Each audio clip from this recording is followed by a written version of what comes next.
You want to be grateful for something? Push it, explore it, see how far it can go. That's what I mean by gratitude in motion. My dad passed away in my arms, and I told him, look, if you want to go, by all means, go and enjoy yourself. What's a man to you? It's not a gender to me in my head. You're providing the feeling or the essence of something. And by that would be you becoming the giver of compassion, kindness, resilience, the embodiment of anything that you are trying to put out to this world and or to leave as you walk through it.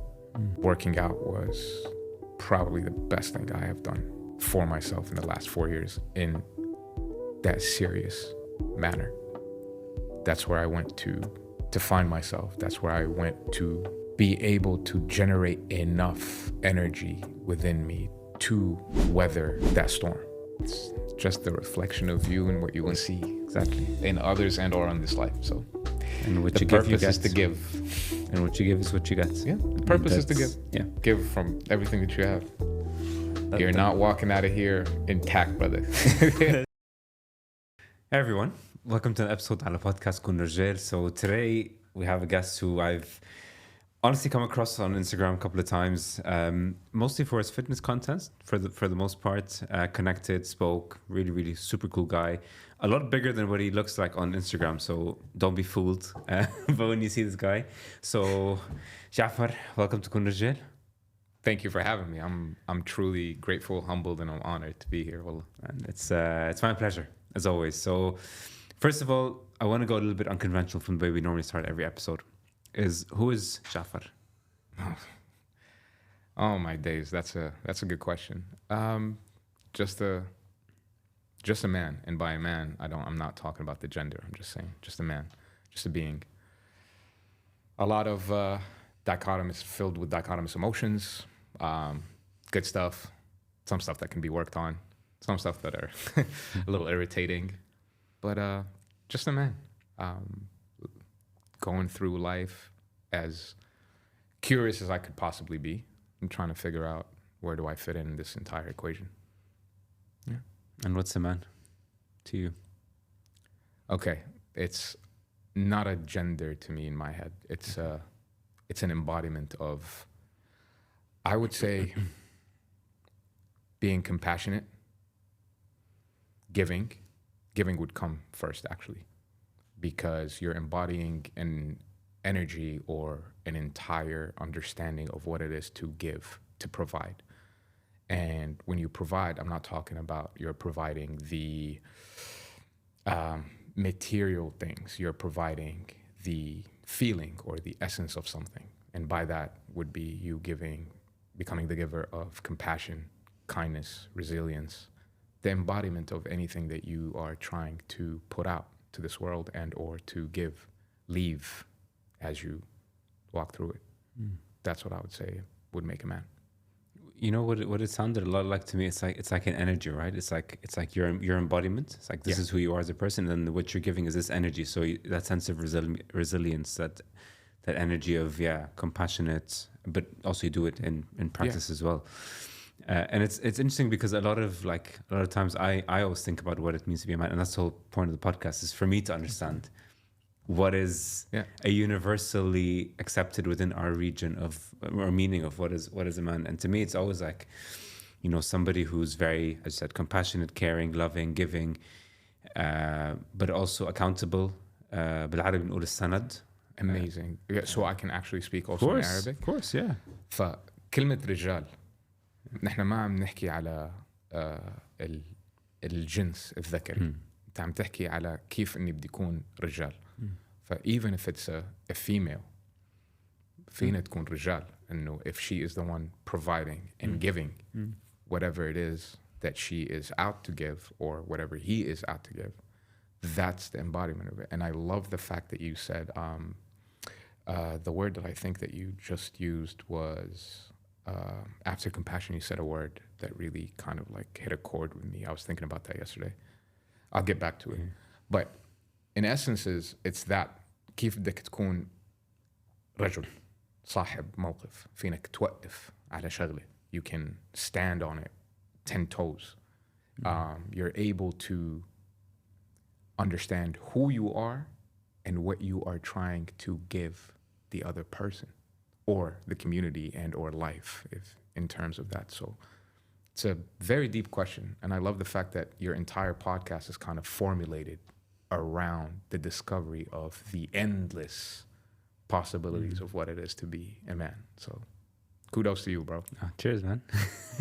No, look, to me, again, it's just this big sort of question mark. Like even growing up, like on, you know, watching things on TV, seeing how, you know, your family acts like your father, uncle, cousins, whatever, like seeing, okay, how are they being the man, you know, and trying to find a balance between what you've picked up along the way and then also what you believe is right, because at the end of the day, that's the whole point of life, right? You can't just take something and act on it but not believe in it, because that's just a bit There's useless. a very important term that I thought of right now when you were saying it's being authentic, authentically you. Now that doesn't mean you don't change. You evolve. It's a good thing. It's not a bad thing. Change is beautiful. But in your essence, are you authentically being who you are in this moment? Or are you trying to be something that you're not? So for me, yes, also to be a man or Rijjeil, to be authentically you, authentic in every fiber of your being. That's what I think you also fall under. Yeah. No, it's interesting because again, like الرجال دائما بده يكون صاحب واجب in the sense of like doing what's right, but also doing, in that sense, also doing what's right for him, you know. And if that means to be present, to be to be somebody who is listening, but actively listening, because that's who they are. Yeah, by all means, go for it. Beautiful word will be معطي. معطي كمان بيعطي. Yeah. هو الرجال دائما لازم يعطي. And you're going to give from what you have. Exactly. So if you're authentically you and you're, let's say you're someone who's filled with love and emotions, you give from that. You're someone who's filled with kindness, you give from that. And even حتى الرجال إذا ما عنده بيرجع بيعطي. بيلاقي طريقة. You find a way. Of course. Find a way, which is it's a bit scavenger like, but I like it. Yeah, it's a bit it is. It's a bit like, yeah, you need to go on this journey وتلاقي طريقك تشوف شو بقدر أعمل حتى يعني. And that's where you're actually evolving, because let's say you are trying to give from something that you don't fully have, but you find a way and you dig deeper. You just evolved and you found a different layer of who you are, a different level of grit, let's say, or a different level of love or compassion, or, you know, and when we say love, we're not just talking about the romantic aspect of love. We're talking about unconditional love. Like, how could you be more loving as a being? That's it. For when you say معطي, that's the energy I think that it would give, or the embodiment of it. Yeah. Embodiment, yeah. Man, that was nice, to be honest. It's always good to, like, you know, rehear these things every now and then, because sometimes I feel like, maybe at least in my mind, like these thoughts of what it means to be a man, they get shuffled around a lot, given, you know, whatever moment you are in your life. Is that, you know, so maybe you'll find like meaning in one definition or one term more than others, but then other moments you are actually, no, this one can go out the window for now. برجع باخد. So مثل ما عم تقول الواحد حيضله to evolve. We keep on changing, we keep on growing, but we stay true to our essence, our root cause, our root. هيدا. So right, so let's get down into it. True. So I know that you're a pro athlete, you can say, or I mean, a former professional athlete. I mean, you're still doing it. Yeah. So, and I want to, like, again, what it means to me as well, like, because I'm on a not as intense path as you, but on the path of like just getting into fitness, getting it, like just testing myself mentally every single day as much as I possibly can. How's that been for you? Given, you know, your journey, I think when you said like you used to play professional football, you played basketball. I played professional basketball. I played basketball and football on the college level. Yeah. Football as in American football. Yeah. How has it been? Oh man. That's a beautiful question. It has been everything that I thought I was and everything that I was able to learn about life in the process. I think, you know, as cliche as it sounds, and a lot of people use it, it's like life is a sport. It really is if you dial it down. And as cliche as that sounds, I go back to, you learn a lot about yourself while you're training. Now, I'm not just talking about fitness and aesthetically, but I'm talking about when you're training for a sport. The amount of skill work, conditioning, strength, functional training, if you want to go into biomechanics, the psychology of it, all of it put together is for you to perform in a given moment. But that moment is not guaranteed that all that effort that you put in is going to come out flawlessly. Actually, at least in my experience, it came out the other way. But those failures were great because I felt happy about the efforts. Not happy, I was joyful training for that moment. Now, yes, the heartache was terrible. The setbacks were difficult. But then again, just like you are training for something, you could shoot 1,000 jump shots. Not all 1,000 are going to go in. Actually, a lot less than 1,000 are going to go in. But you're just going to keep shooting. Yeah. Because that's the only way you might be getting better. Yeah. Or that's the only way you will be getting better. Same thing with training. You will push yourself. You will get hurt. You will have a lot of setbacks. But you keep showing up. And you keep trying to figure out a way around a certain thing. So if we transition that into our daily life, what are we really doing except really mental and emotional training? Most of the time. You're going to get faced with the same adversity sometimes until you learn how to get over it very quickly. And then it becomes easier. Then you don't face them anymore because they're no longer adversities. Just like when you start with, let's say, 10 push-ups and they were the hardest thing you've ever done. And then they become your warm-up. Yeah. They stop being the exercise. So you're no longer benching yourself or benchmarking yourself on, I can do 10 push-ups. Now it's more of how much can I lift? But at one point in your life, that was how many push-ups can you do? Yeah, that's very true. Huh? It's very, very true. So that's how I see it. It was everything, and it's still continuously evolving as you grow older, and you'll start understanding we have been conditioned to think in certain very limited aspects about everything that we are, including our bodies. So as I'm growing older and I finish, let's say, a decade after decade, thank you, God, I look back and I say, man, whatever they told me about growing older and your body's breaking down, that's not true. Nope. This is another form of discovery. How far can I push it? You watch some of my stories, right? Yeah. There's a line that I always sign all my stories in, is gratitude in motion. And it's, for me, you can sit at home and be on a couch, watch TV and tell God, thank you for my health. There's going to be a point where he's going to ask you, I've given you bones, ligaments, and proper health. What did you do with it? You want to be grateful for something? Use it. You want to be grateful for something? Push it. Explore it. See how far it can go. That's what I mean by gratitude in motion. Like, this is where I'm coming to figure out this body that I've been given. I didn't earn it. I was given the body. I was given the health. This is all coming from the Most High. How far can I take this? Where could I go? And then you have certain light bulbs and you're like, okay. Yeah. Now also, if we go back to the initial start of the conversation when we talked about essence, your essence is playful. You're exploring things. Look at kids. I tell people, you want to learn anything about life, look at children. If you're looking at biomechanics, go watch a toddler. True. They have a perfect, impeccable form in squatting, hip hinging, and crawling. Everything, yeah. They got it all. It's perfect. Because they're not lazy. So the essence of it is for you to be playful. Okay. How are we playful? Is by playing. And what does play involve? Exploration. So when I enter the gym, it's not just whatever it is that I'm working on, let's say for speed or power or explosiveness or vertical jumping or whatever. But at the same time, there's an element of I want to just play and discover what on earth can I do. That's how it comes down to for me. Yeah. You know, what's interesting to me is that I always think, so especially when it comes to fitness and training, I always think back to like I always try to link it back to what it means to be a man as well.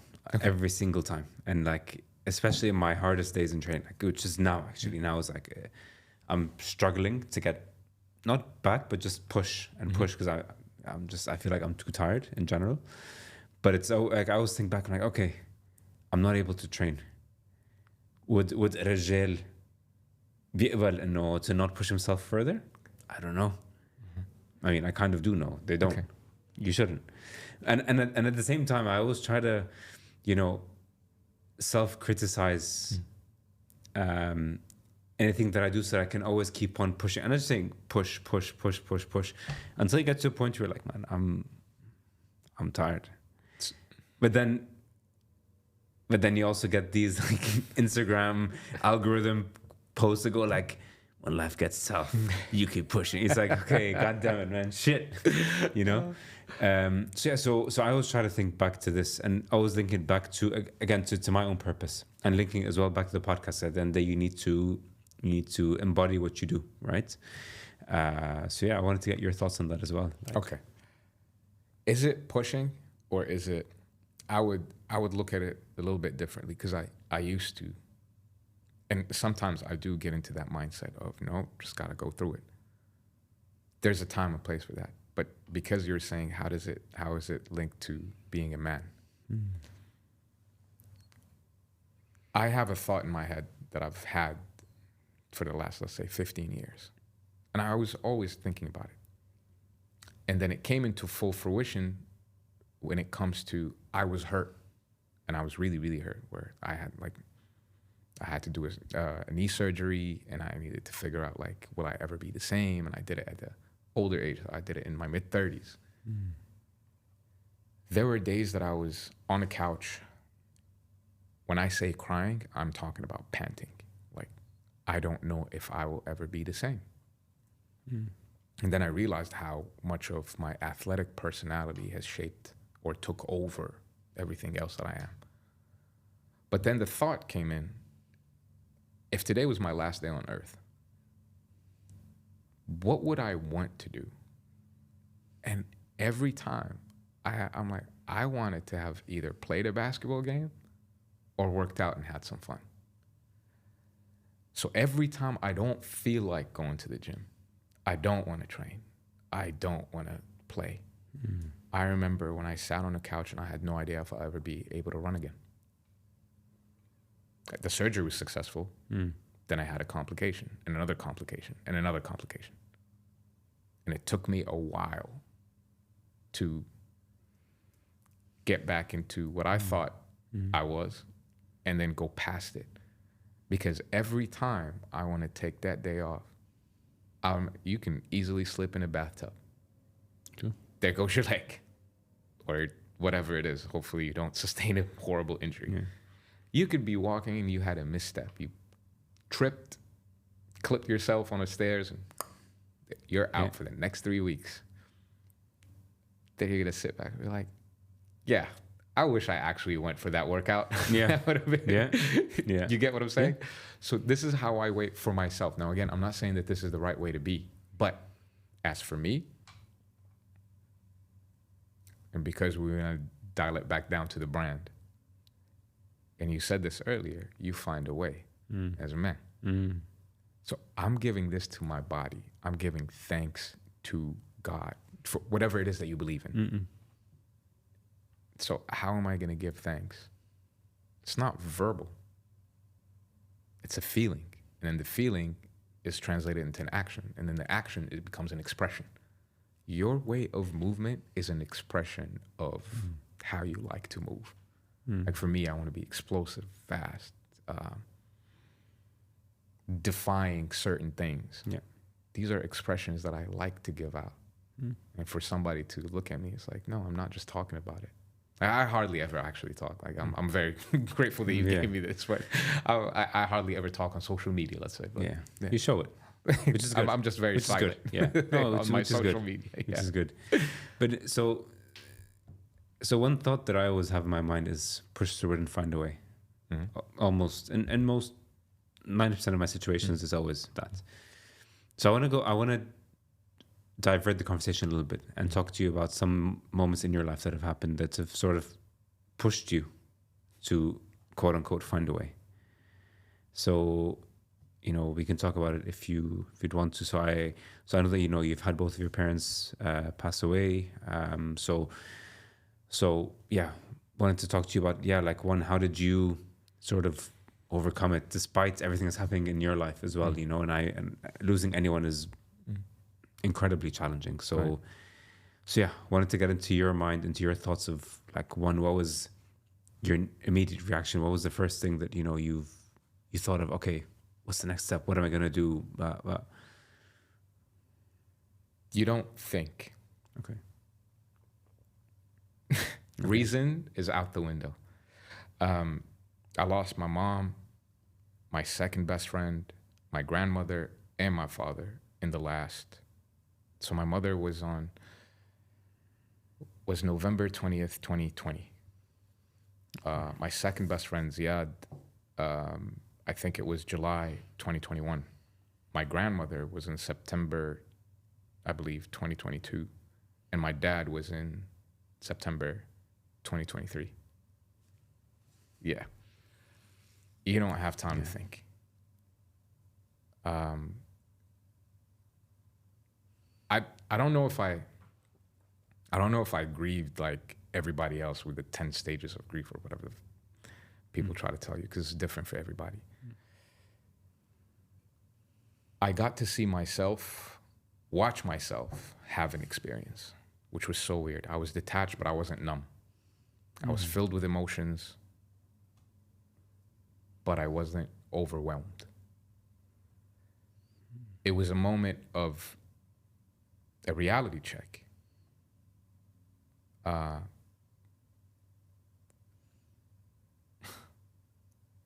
When my mom left, then it was on the day that I took her out of the morgue.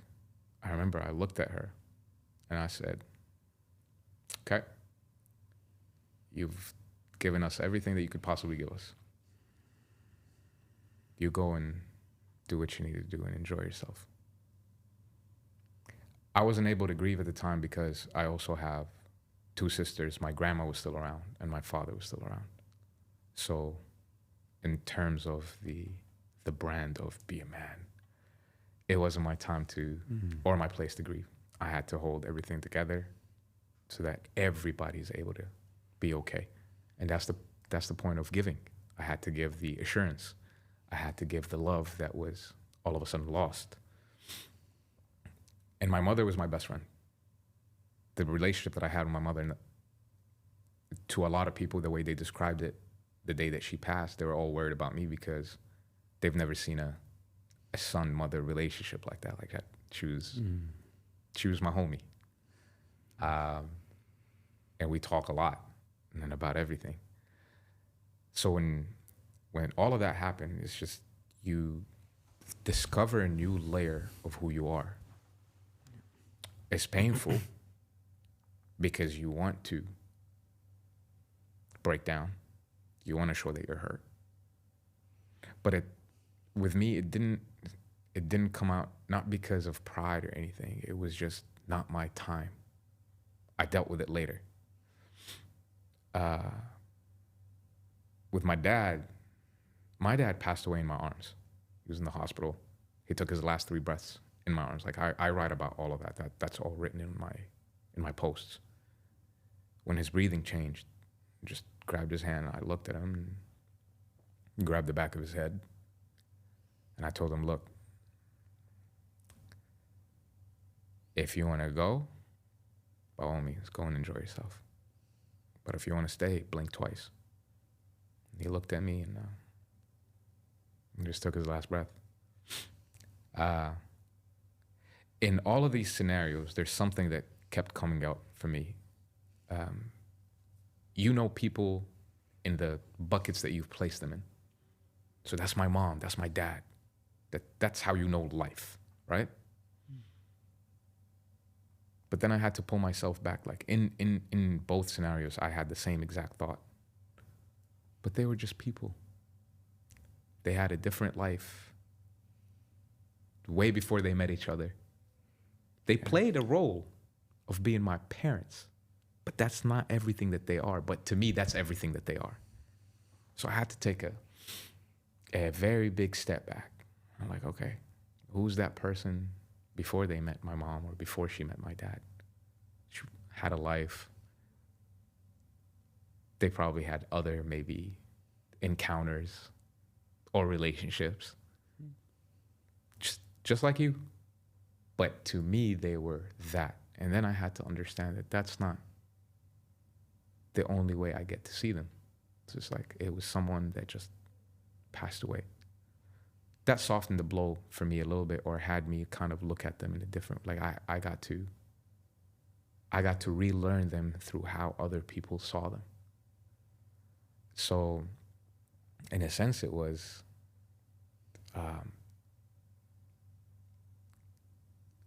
you go back to your creator. I can't fault you for it. Whatever it is that is waiting for you on the other side is all blessings. I mean, you played a role and you played it perfectly. You gave me a life I couldn't have never managed or had. You get stuck with a love you can't show anymore. And that's all that it is. It's like when I say, do I miss them? Every day. Do I feel them around me? Absolutely. I miss the encounters. I miss the talks. And as you grow older, as a male or a man, you befriend your dad.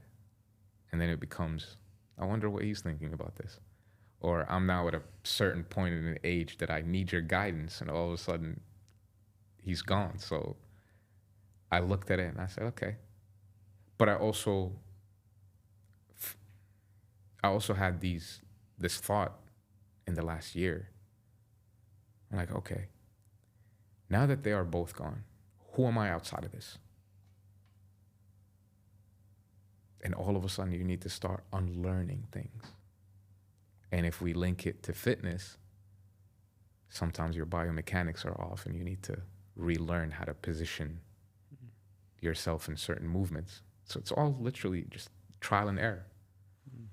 So sometimes I'll be thinking about something in a specific way, and is that even me? Yeah. Or did I acquire that frame of thought? And then you kind of put a question mark, and you're like, hey, outside of that, what if I can do it this way, or I can think about it this way, or I can feel this way? So I'm literally just exploring myself right now. Everything else before, I was Aida and Omar's son. Now it's I'll always be their son, but yeah, if it wasn't, and I'm not gonna, this is for real. Everything's for real, but if it wasn't for sports, I would have been in a very, very, very different headspace. Sports literally saved my life in that moment, in those two moments. Working out was probably the best thing I have done for myself in the last 4 years in that serious manner. That's where I went to find myself. That's where I went to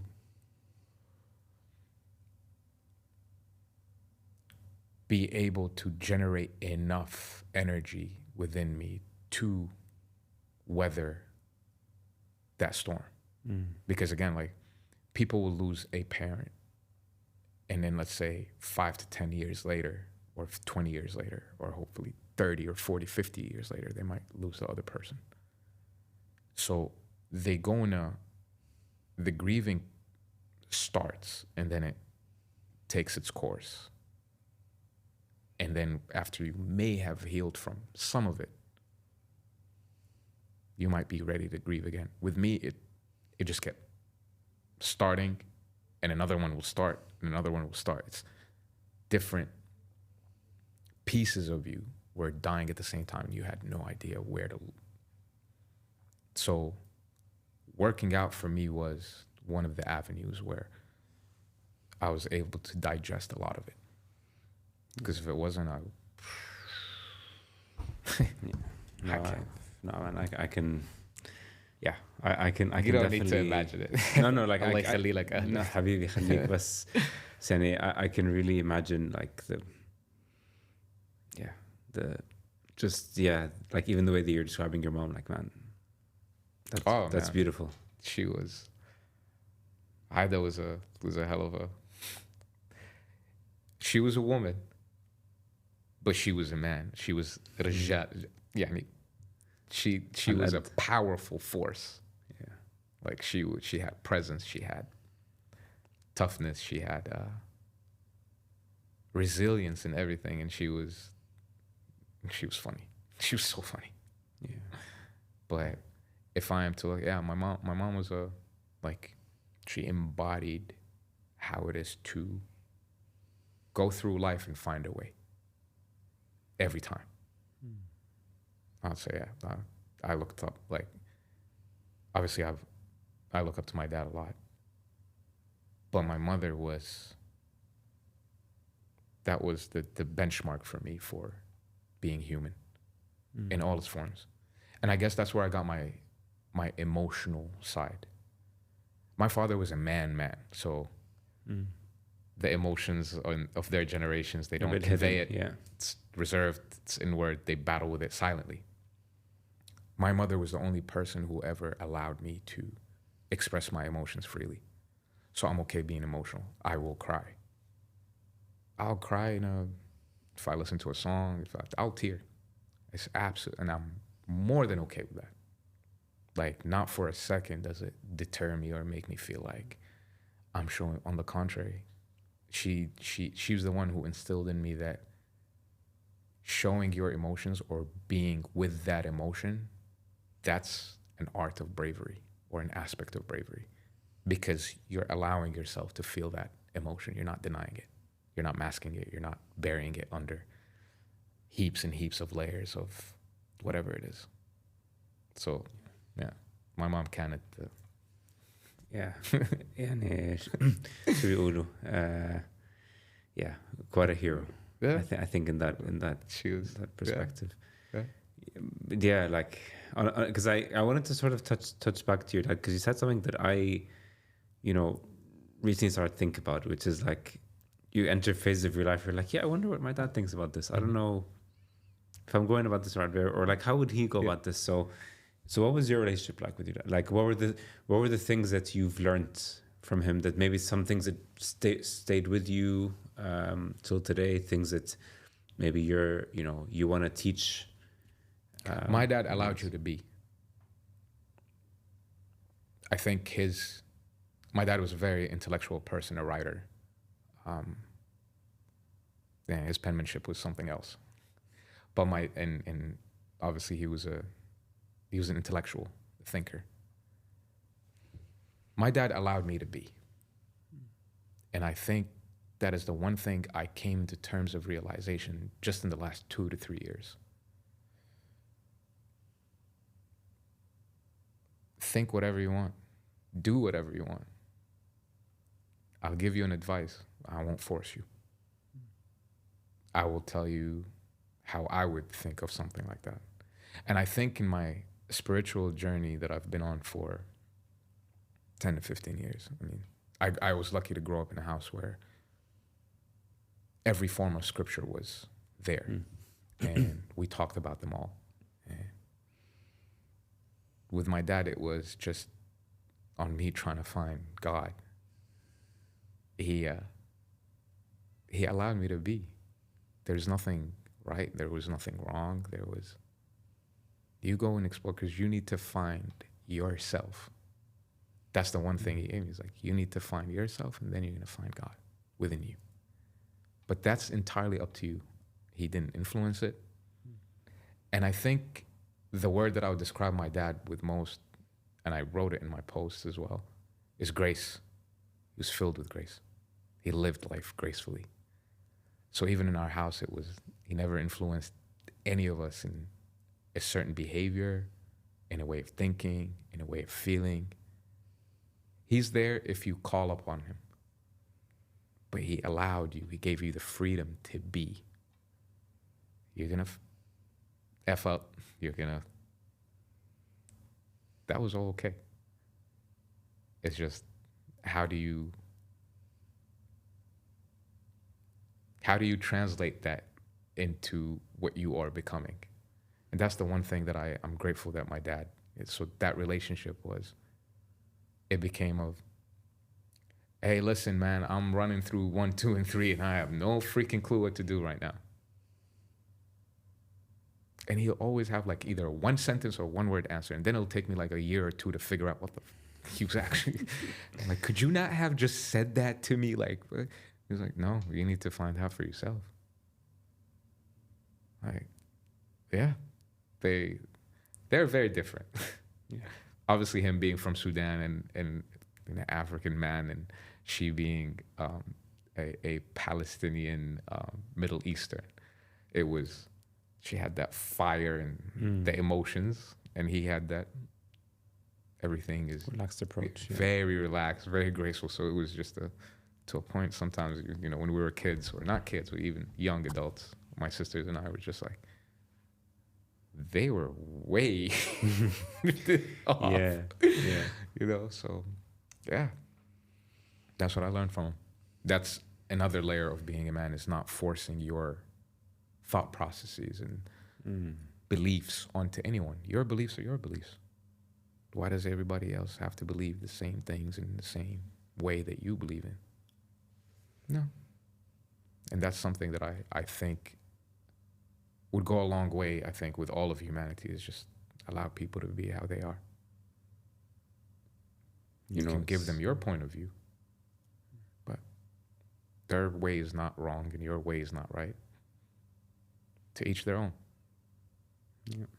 At the end of the day, like, God gave you a path. God gave you you have your own journey, man. Like, if me and you both took the right path, like literally we took the same road going to the right, doesn't mean that I'm on the right road but you're not, or whatever, or we're both correct. It depends. انت ونصيبك بالاخر انت بينك وبين الله It's you and what you create. Exactly. And what you do with it, and how you keep on pushing, how you find a way to make something out of 100%. Whatever life gives you. And it's, it's, I love that, honestly. I really do, because a lot of times I sit back and I wonder, like, when I become a father one day, like, do I want to be the father that, like, because I'm a bit similar to your dad, in the sense of, like, I let people be. I'm some people بيقولوا لي انت كتير بارد اعصاب, كتير relax, I take my time. Sometimes I panic, sometimes but most of the time I'm like, خلاص, you don't do you. I don't care, as long as you don't affect me, I'm good. But then it's like, you have people that you need to teach, you need to make sure that they're going in the right way, so بتضلك عم بتفكر إنه am I giving them the right knowledge, am I giving them the right tools to succeed? And maybe the right approach is let people be, maybe. Or I don't know. Yeah, it's, to me it was in both of them, but him and specifically just because of the father figure, let's say, right? Allowing you to be does not mean I am not guiding you. On the contrary, I'm allowing you to be in that direction. Because I think you're going to find 1, 2, and 3, or 4, or nothing. And when you don't find whatever it is that you're looking for, you're going to reroute. And you go back to square one. And you... That's if you're smart enough. which is why I'm saying, like, sometimes you sort of need to have a little bit of like a nudge. Right. Of like, maybe this or whatever, so. For me now, I would say that he would look, he presented what he thought was right. But he allowed you the space, or he didn't allow you, he left you that space for you to refute that. So for me, it's, you can guide someone as in, hey, I think this is great. If you don't, that's cool too. Or else how am I going to know myself? So. Yeah. So, sort of I think one thing that we didn't discuss yet on this podcast, which I think is equally as important, because I think, given the sort of the relationship you have with your mom, sort of, they always say, like, I mean, I always also think back to, like, the importance of a woman in your life, but more specifically, the first love that you ever find is your mother. Usually, like, the learnings, the relationships, the bonds, and I wanted to understand from you, like, how has that sort of shaped your life with women as well? Like, how, like, and because a lot of times as well, like, as young boys, especially if you're very close to your mother, you go like, hey, I know you're a mama's boy, you're this. So is this sort of thing as well, like, with this up and coming generation of men who I think sometimes shy away from having deep, loving relationships with their mom because of either this thought or I don't know, or maybe, like, yeah, my mom is old, she doesn't understand, but you don't know, like, and it says something so super interesting, which is sometimes I forget that my mom lived a life in Nablus, and my dad, she lived a life in Nablus, and, like, it was so different, but now she's here. It's like, okay, all her experiences got her here, and I always think, like, my experiences got me to this podcast here today. So, yeah, like, how Look, I come from a family of a lot of strong, independent, educated, intelligent women. I have 2 sisters.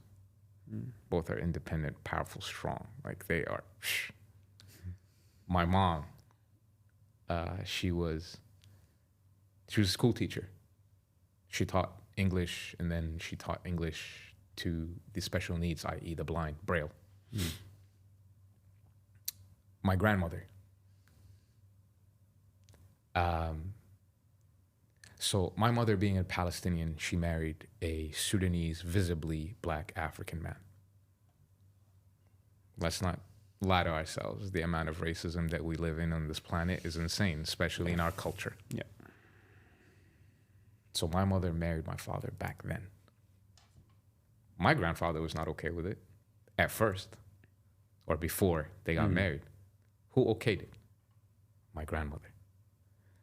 Just to show you that the strength of the women that the lineage of strong women that I have in there.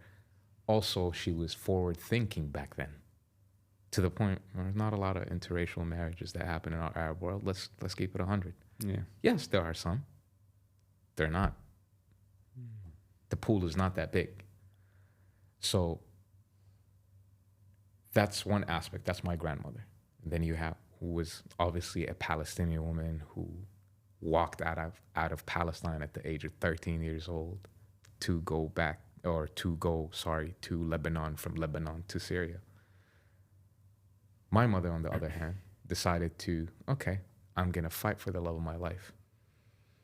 My father. So I learned to fight for what I love and I enjoy, or what I want as well. My 2 sisters, I learn from them almost on a daily basis sometimes. They're hilarious. They're both younger than me. Drive me off the wall. But exceptionally smart, exceptionally talented. So I was always comfortable being around women that embody a full range of, if you want to call them, emotions or energies. They embody the whole thing. They're intellectual, they're smart, they're passionate, they're emotional, and I learned that's not what makes somebody, let's say, a female, and it's not a knock on you learning that, you know what, it's okay to show emotion. It's because you're able to sit with it, you're able to feel it, you're able to express it. There's nothing healthier than that. But if we look at the other opposite spectrum, where you have to be, who told you that being tough means I have to close down and hold things inside? Because they're going to come out in a different way. It's true. Could be anger, could be sadness, it can develop into one. Like, it could develop into obstacles within your relationships with other people and or the opposite gender or sex. So for me, I was fortunate to have that dynamic back then, because I'm not in my 20s nor my 30s. So it makes me appreciate the different layers of both forms of existence. Yeah. You know, and watching my dad navigate that, and having 2 girls, and he wasn't all encompassing, and no, they gave you a set of values, and they instilled what I hoped was, and I hope it's integrity and care and love and knowing what is right and wrong for you, and hoping you're gonna come out with, you know, as a decent human. Yeah. But he was never like, you know, you can't do this and you can't do that because you're a girl. That never happened in our house. Right. So when I am around females that are comfortable being who they are, that to me, I find as something that is healthy and I'm used to. Yeah. Wow.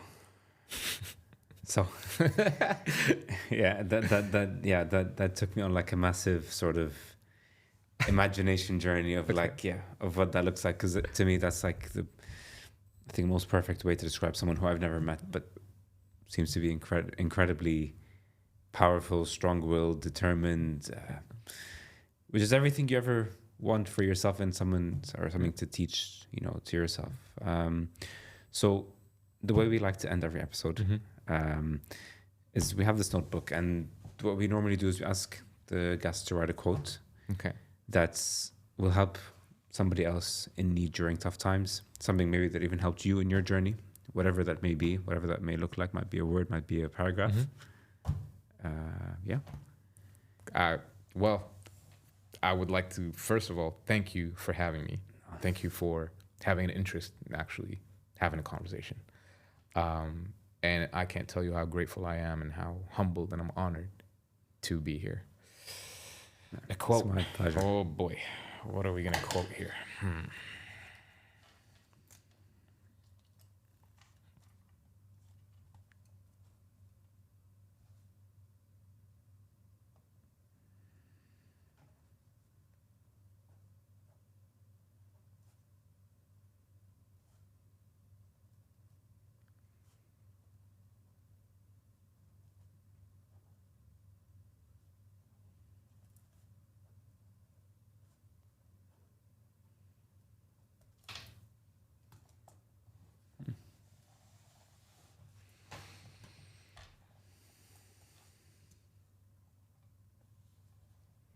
That's I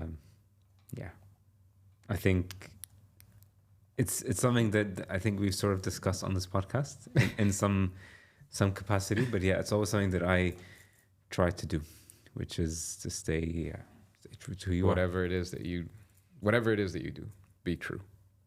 Be true to who you are. Be true to the parents that raised you, because they've put in a lot of hard hours in that. And be true to God as well, you know. So yeah, it's just the reflection of you and what you want to see exactly in others and or on this life. So, and what the you give, purpose is to give, and what you give is what you get. Yeah, the purpose is to give. Yeah, and just give it, give from everything that you have. You're not walking out of here intact, brother. We're all leaving. We're all leaving sometime. We don't know when. Maybe tomorrow. Maybe in 10 years. We don't know. But just leave everything that you're having. But hopefully a long, brilliant. I wish you a very long and a happy life for you and yours. Thank you, my brother. To you too. Thank you, Habibi. I appreciate. Thank you for listening to the podcast. This was honestly. It's a great podcast. Well done. Your parents have raised a great young man. I get to say young man because I'm younger than you. Okay. Oh man, awesome. Well, no, this was amazing. Thank you so much, really, for coming on. It was fantastic. Honestly, my pleasure. Thanks.